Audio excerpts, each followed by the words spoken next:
Papaano nga ba yan? Papaano nga ba yan? Ikwento na natin yan, Pipita. Kasi nga, dumating raw ito sa set na parang lumpia ang peg. As in, siksik na siksik ang laman na masikip niyang damit. Parang ganito. Ganito? Ayan, parang ganito. Pero ganito ang nangyari. Ay, ganito. Tingin? Tingnan Okay. natin. Lights, camera, action. Recti, I'm ready. Let's go. Roll na natin to.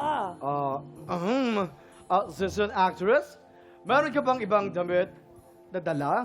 Medyo pumuputok ka na kasi. Ang chismis doon sa gilid-gilid eh. Baka man meron kang medyo mas maluwag dyan. Alright! Don't worry, Recti. Aha. I got you. I got you. I super, super, duper got you, Recti.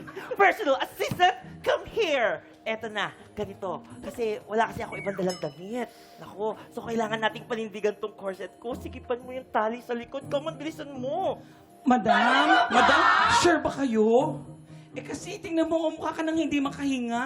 Alam, hindi ba kayo nga kaya ko to, no? Nagpapayat ako, nagda-diet ako, kaya ko yan. Hilahin mo yung tali in 3, Aha. 2, 1, hila! Sige, iyak mo. Isa pa, madam. Ito pa, hinga, madam. Madam, laban lang kaya natin. Dalawa pa kasi. Sige, madam. Madam, hinga, madam. Laban tayo, madam. Ano, madam? Okay na kayo? Kaunti Konti po! pa ba? Sige, madam. Sige, laban natin ito. Gusto mo ba ng kulay violet ka? Sige, madam. Sige, madam. And shot!